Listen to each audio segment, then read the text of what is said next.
मथुरा इनकी नहीं है। अच्छा। मथुरा हिंदुओं की नहीं है। मथुरा बौद्ध नगरी थी। बौद्ध नगरी थी।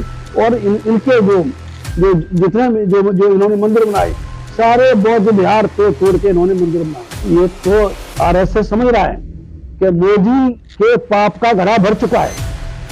मोदी के पापों का घड़ा अब भर चुका है। अब उसके द्वारा कोई फसल नहीं हो सकती और उसकी एक बूंद पानी की गुंजाइश नहीं। उन्हें तो अपनी एक हिंदुओं की जो मर्यादा है उसको बारे में रह के बात करनी चाहिए, इस तरह की बातें नहीं करनी चाहिए। लेकिन जो ब्राह्मण नाम का जंतु है यहाँ पर, वो खुरापात के अलावा कुछ नहीं करता। हराम की खाए हैं उन्होंने, कभी कमा के नहीं खाया। और सब मंदिर क्या है? ये बैंक है, ये लाखों बैंक हैं जिसमें पैसा डालने वाले एससी के हैं, एसटी के हैं, ओबीसी के लोग पैसा डालने वाले। ये बैंक है। हाँ, ये बैंक है जी, ब्राह्मण बैंक है। हॉस्पिटल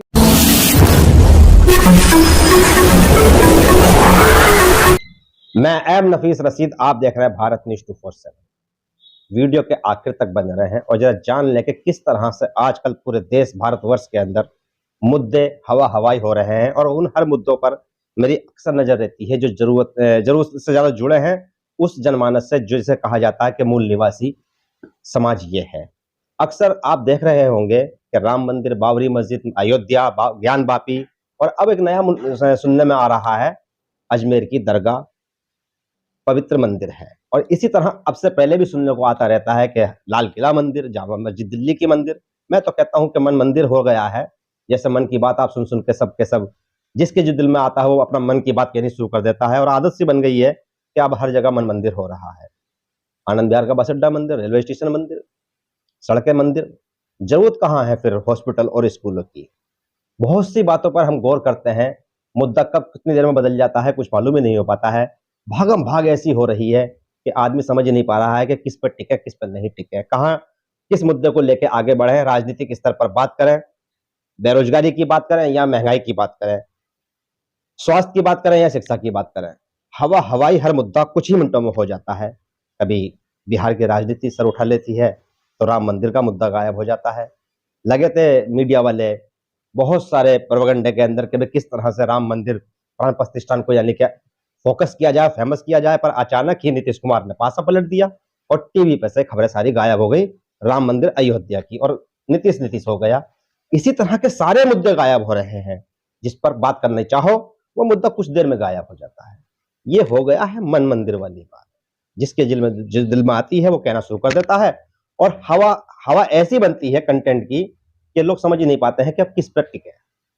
इन्हीं सभी बातों को करने के लिए मेरे साथ में है भाई तेज साहब, जो कि दलित और मुस्लिमों की एक आवाज बनते हैं। अंबेडकर समाज पार्टी के प्लेटफॉर्म से हमेशा से मुखर होकर दलित, मूल निवासी या मुस्लिम, जिनको मैं आम भाषा में कहूं तो बेहतर रहेगा, बहुजनों की आवाज को मुखर होकर उठाते हैं और कहीं ना कहीं एक शिकायत भी करते हैं दबे शब्दों के अंदर के मुद्दे को उस तरह जिस तरह बहुजन के लोगों के लिए उठना चाहिए अन्य पार्टियां नहीं उठाती हैं और मीडिया से भी शिकायत रहती है। सर स्वागत है आपका। शिकायतें आपकी ज्यादा रहती हैं। सर जानना ये चाह रहे थे कि जिस तरह से मामले दिन पर दिन सामने आते हैं और आते ही गायब हो जाते हैं, जैसे मान लो राम मंदिर का मुद्दा चल रहा था और अचानक ही नीतीश कुमार आ गए, सरकार बदली, मुख्यमंत्री नहीं बदले, हम तो ये जान ही रहे हैं, नीतीश कुमार नहीं बदले। बदला क्या है समाज समझ ही नहीं रहा है। कुछ लोग इधर से उधर हो गए, उधर से उधर हो गए, पहले बीजेपी के साथ थे, अब फिर बीजेपी के साथ। सवाल यह है कि ये मुद्दे जो है जानबूझ के भगाए जाते हैं या जनता को गुमराह करने के लिए मुद्दों को टिकने नहीं दिया जा रहा? देखिए नफीस भाई, जो राम के नाम पर जो बवाल किया इन्होंने, बवाल किया, मैं तो ये समझता हूँ कि एक और बड़े ब्राह्मण बैंक की स्थापना की है, उसकी उद्घाटन किया है। ये तो मंदिर की बात हो गई सर। हाँ, वही कर रहा हूँ। और मंदिर के में इतनी खींचा लेकर हुई मोदी की और राम की कि मतलब ये समझो कि इससे आगे तो उन्हें कुछ न कुछ और उठाना था। वहां से हटे तो ये आ गए ज्ञानवापी मस्जिद पे आ गए। हाँ।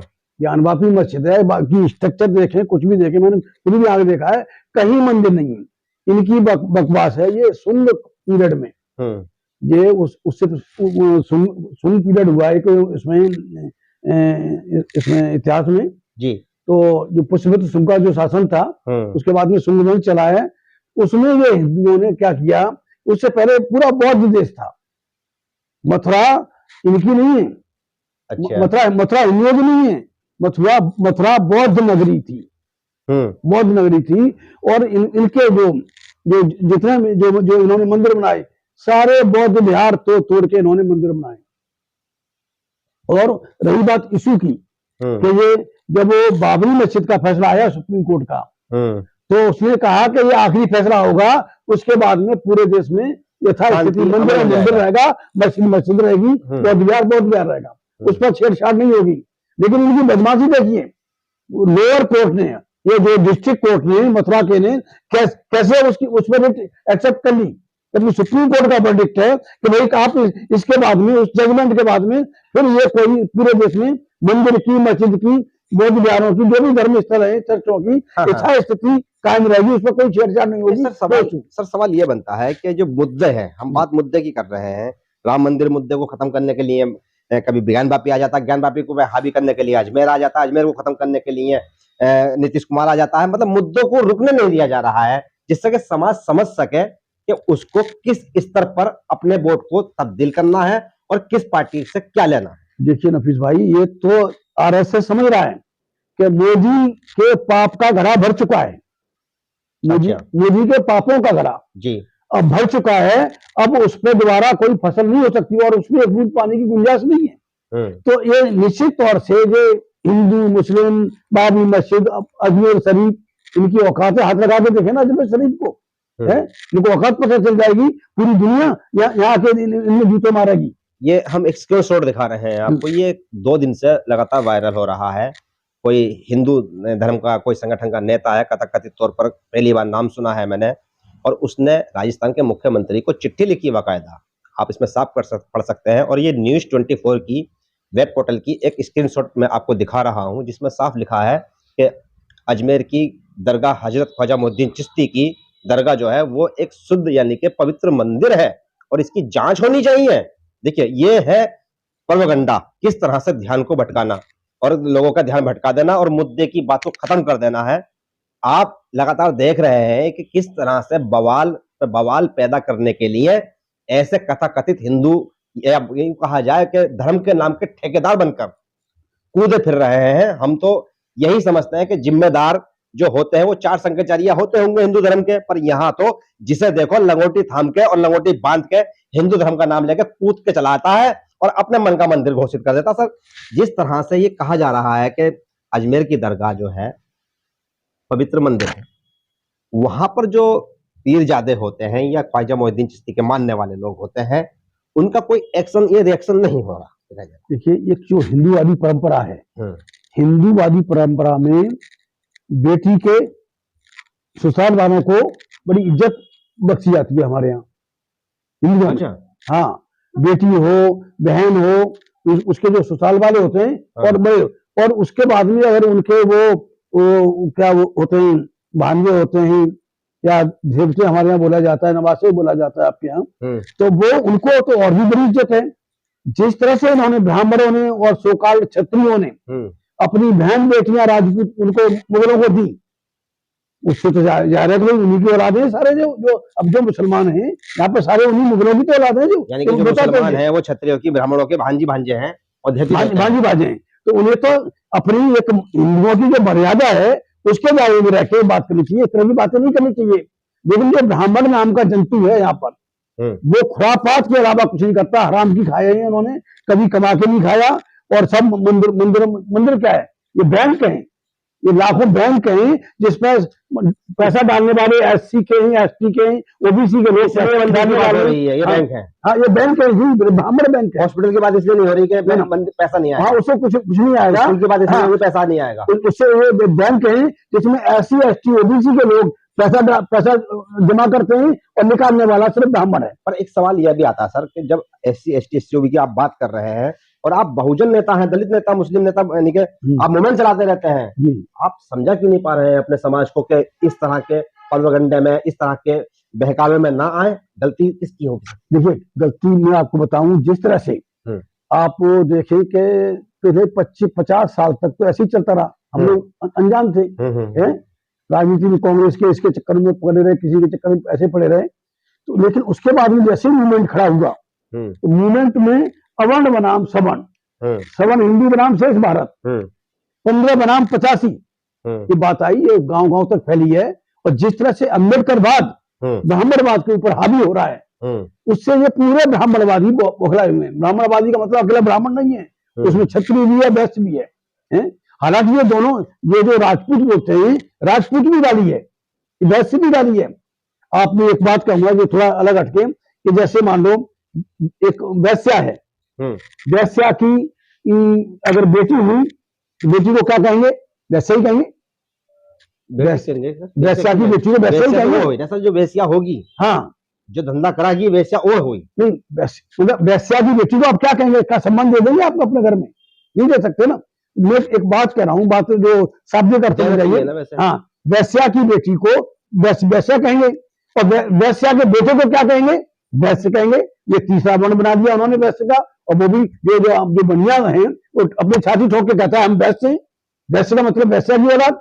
जो राजपूत, वैश्य का मतलब कारोबारी का आदमी, कारोबारी आदमी नहीं है, कारोबार से मन जोड़िए। उनके शब्दों में जाइए कि ब्राह्मण देखिए कितना बदमाश है, उसने किसी ब्राह्मण ऊंचा, बाकी सब नीचे ही इस देश में। की इज्जत करते हैं वैश्य समाज के लोग। अरे वो काफी नादान है ना, उन्होंने तो अपना धंधा चलाना है, धंधा चलाना इस तरह से। और उसी तरह से राजपूत, जब राजा की शादी होती थी तो रानी एक रानी के साथ शादी होती थी, उसके साथ हजारों नौकरानियां बांधियां भी जाती थी एक दस्त में। और जो रानी से बच्चा पैदा हुआ वो राजगद्दी का मालिक बना, युवराज कहा गया उसको। और जो नौकरानियों से राजा के जाने के बच्चा पैदा हुए, उनका क्या करें? उन्हें राजपूत नाम दे दिया। ऐसा कहाँ होता होगा? अरे भाई होता है, राजीव के परांठे खा रहे थे, बिल्कुल खा रहे थे। और देखिए इनका एक वो हो गया है, ये भगवान परशुराम, इसमें उसमें उन्होंने लिखा है कि परशुराम ने 21 बार धरती को छत्रीविहीन कर दिया। बची खुची छत्राणियों को दौड़ा दौड़ा के मारा, गर्भवती छत्राणियों को, जिससे कोई छत्री को जन्म न दे दे। और उसके बाद में जो सोकाल छत्री पुत्रियां थी, कुआरी पुत्रियां थी, उनसे ये दोबारा से इन्होंने ये पैदा किए। तो ये सारा इन्होंने ब्राह्मणों ने सबका कचरा किया है।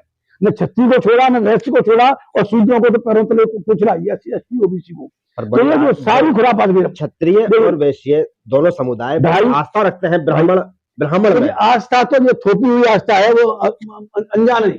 जिस दिन क्षत्रिय समझ लेगा कि ब्राह्मण ने उसको नहीं बख्शा, और जिस दिन वैश्य समझ जाएगा इस देश का कि ये हमें वैश्य नहीं, इन्होंने हमें गाली दी है, वैश्य पुत्र कहा है, तो निश्चित तौर से इन ब्राह्मणों को जूते मार मार के ये क्षत्रिय वैश्य इनको नंगा कर देंगे। और लेकिन अज्ञानता बस क्या है, क्षत्रिय ब्राह्मणवाद का रक्षक बना हुआ है और वैश्य उसका पोषक बना हुआ है। इस तरह से पूरी व्यवस्था पर ब्राह्मण ने कब्जा किया। ब्राह्मण है कितना? सिर्फ 2.5% ब्राह्मण है, तो पूरे देश में सारी खुरापातों में जड़ है। जैसे हम ये जानना चाह रहे हैं कि आपके पास मायावती, आपके पास काशीराम, आपके पास अंबेडकर, आपके पास ऐसा कौन सा मूवमेंट नहीं है कि जो पूरी तरह से रूपरेखा बदल सकता है? आप स्कूल की बात क्यों नहीं करते हो? आप कॉलेज की बात क्यों नहीं करते हो? आप हॉस्पिटल की बात क्यों नहीं करते हो? आप भी तो लगातार दलित मूवमेंट में इसी चीज को लेते हैं। जात पात भाई, जब हमें जिंदा रहने दिया जाएगा दलितों को, दलित का मतलब SC ST OBC, दलित का मतलब होता है दला हुआ है। जो दला हुआ होता है वो उसको दलित कहा गया है। सब ठीक है, जो पीछे हुआ सो हुआ, पीछे हुआ। आज समाज को आप बदल क्यों ले रहे हैं? भाई आज नहीं हो रहा है, समाज बदल रहा है। अम्बेडकरवाद आप बढ़ रहा है, जिंदगी राज्यों में तरक्की कर रहा है। जो गांव गांव में पढ़ाया गया, 1585 का मूवमेंट पढ़ाया गया है, समझ हिंदू बनाम शेष भारत है, लोगों की समझ में आ रहा है। हम जो संदेश दे रहे हैं, लेकिन टाइम लगता है। हम देख रहे हैं सर कि ज्यादातर झंडे उठा के रैलियां करते हुए सब दलित मूवमेंट, दलित समाज के ही लोग नजर आते हैं। देखिए दलित समाज के लोग तो आपको देखा कि आज से 5-6 साल पहले काबरियों की भीड़ लगती थी, लगती है अब नहीं लग रही है भाई, अब उतनी नहीं है। अरे सारे जागरण लोग दलित मिलेगा, जागरण कर रहे हैं, सब कर रहे हैं। सारे गरीब, जितने भी गरीब इलाके हैं, चाहे जैसे मैं मान लेता हूँ, मैं अगर दिल्ली के अंदर, जिनको हम लोग दिल्ली के बाहर के लोग उनको पोस्ट कॉलोनी समझते होंगे, बड़ा इलाका समझते होंगे, राजधानी दिल्ली के अंदर ऐसे कितने इलाके हैं जहां पर दलित रहते हैं, और उन दलितों के ही इलाकों के अंदर जागरण, माता की चौकी, इसकी चौकी, उसका भूत, इसकी नौटंकी, ये क्या क्या होता है। देखिए उत्तर प्रदेश में मैं आपको बता रहा हूँ, जैसे जैसे BSP का मूवमेंट चला था शुरू में, तो रामलीलाएं बंद हो गई थी।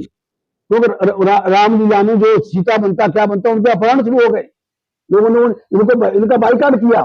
लेकिन काशीराम और मायावती की बदमाशी की वजह से अगर वो बीजेपी से गठबंधन नहीं करते 1995 में तो आज बीजेपी सत्ता में नहीं होती। बीजेपी को अछूत पार्टी कहा जाता। आपने छेड़ा तो मैं बता रहा हूं, ये जो गठबंधन किया, जब वो ये एक समय एक थे नॉर्थ ईस्ट के थे, वो मतलब ट्राइबल थे, तो उनको बीजेपी ने कैंडिडेट बनाया। तो काशीराम ने कहा ये अनहोली अलायंस है, हम उनको वोट नहीं देंगे। तो बीजेपी का स्पॉन्सर कैंडिडेट था, ट्राइबल का आदमी था, इसके लिए राष्ट्रपति के लिए। तो भाई ये जब काशीराम ने और मायावती ने मिलकर बीजेपी के साथ कौन सी होली अलायंस की, वो अनहोली अलायंस थी। उस अनहोली काशीराम की अनहोली अलायंस जो 1995 में हुई, बीजेपी से मिलकर जब इसको मुख्यमंत्री बनाया, वो उस अनहोली अलायंस का नतीजा है।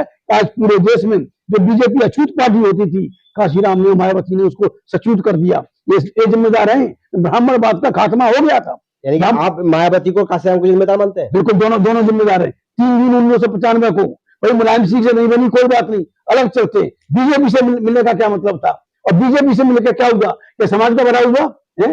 अरे जो मूर्तियां लगाने में लगाई, पूर्व मोहम्मद की सरकार आई 2007 से लेकर 12 तक, उसमें भी 1410 करोड़ का घोटाला मायावती का किया। वो खुल के ये बात करने के लिए बहुत बहुत शुक्रिया। ये तो बातें जो है ना आगे बढ़ती रहेंगी। कुल मिलाकर बात यही आती है कि जिस तरह से धार्मिक प्रोपेगेंडा हर मन का मंदिर हो रहा है और पूरी तरह से जो सामाजिक मुद्दे शिक्षा रोजगार के होने चाहिए थे और भारत के अंदर उन मुद्दों पर बहस होनी चाहिए थी, मीडिया से लेकर हर चौक चौराहे पर, और वो हर व्यक्ति जिक्र करता अपने मुद्दों का कि भाई मेरा मुद्दा यह है, पर उस मुद्दे को कुछ ही देर के लिए में गायब कर दिया जाता है और कहीं ना कहीं दलित या बहुजन या यूं कहा जाए जो मूल निवासी समाज है वो ठगा का ठगा रह जाता है।